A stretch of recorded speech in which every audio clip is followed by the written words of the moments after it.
صغيرة اسمها ليلى تحبها أمها، وقد صنعت لها قبعة حمراء اللون صارت ترتديها، فاشتهرت بين أهل القرية باسم ليلى صاحبة القبعة الحمراء.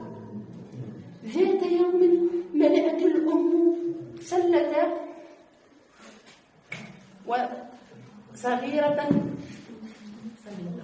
سلة صغيرة كعكا وفواكه، وخاطبت ابنتها قائلة: خذي هذه السلة واذهبي لزيارة جدتك وكوني حذرة. لبست ليلى ثيابها وقبعتها وانتعلت حذاءها وخرجت، وفي الطريق أطل عليها ذئب خبيث ضخم الجثة وناداها قائلا: صباحك سعيد أيتها الصغيرة، إلى أين تذهبين بهذه السلة؟ أجابت ليلى في لطف وسذاجة: أنا ذاهبة لزيارة جدتي، فهي تقتل قرب الطاحون في طرف الغابة. زمجر الذئب في صوت خفيض: حسنا بلغيها سلامي.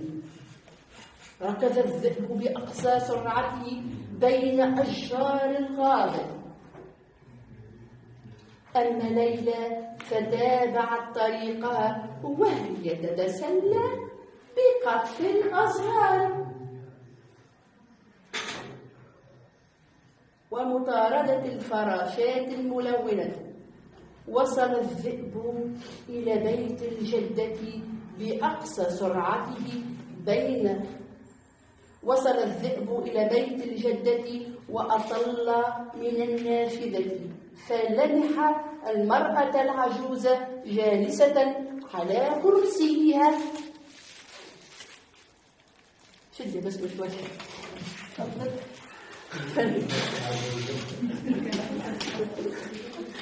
تشتغل بالسوق.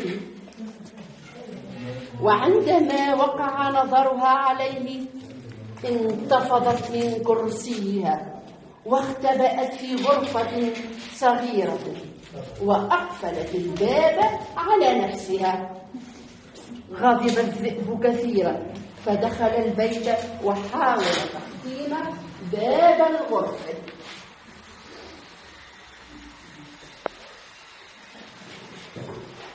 لكنه لم يفلح، فمر إلى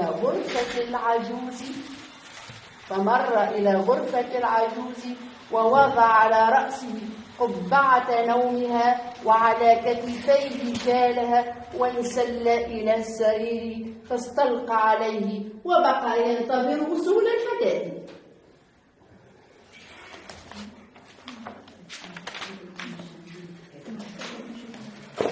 في غرفة وأقفلت الباب على نفسها، أما الذئب فقد استلقى على السرير وبقي ينتظر وصول ليلى متنكرا. ولم يمض وقت طويل حتى وصلت ليلى إلى بيت جدتها وقرعت الباب.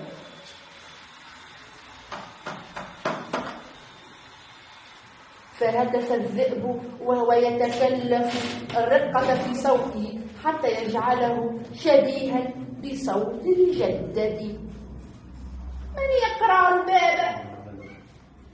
فأجابت ليلى: أنا يا جدتي.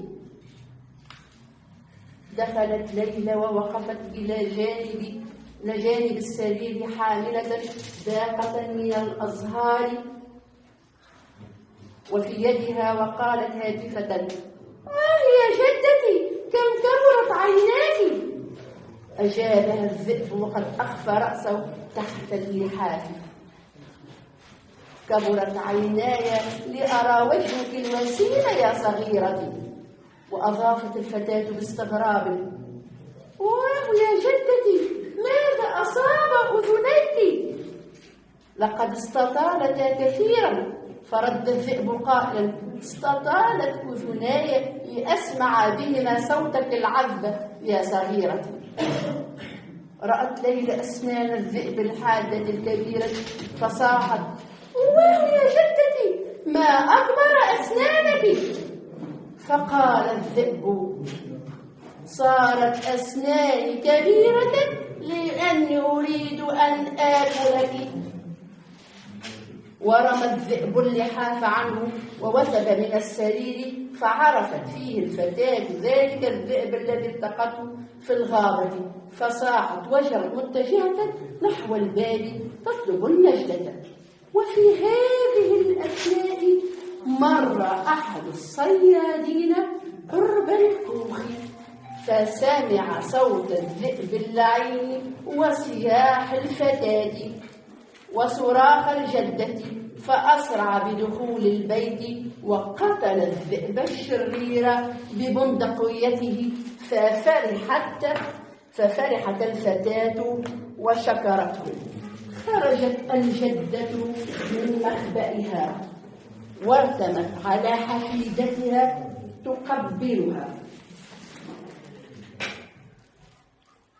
مرات ومرات، وشكرت الصياد الذي أنقذهما من الحيوان المفترس، ودعته ليتناول كأسا من الحليب، وقدمت له قليلا من الكعك والفواكه. شكرا، يعطيك الصحة.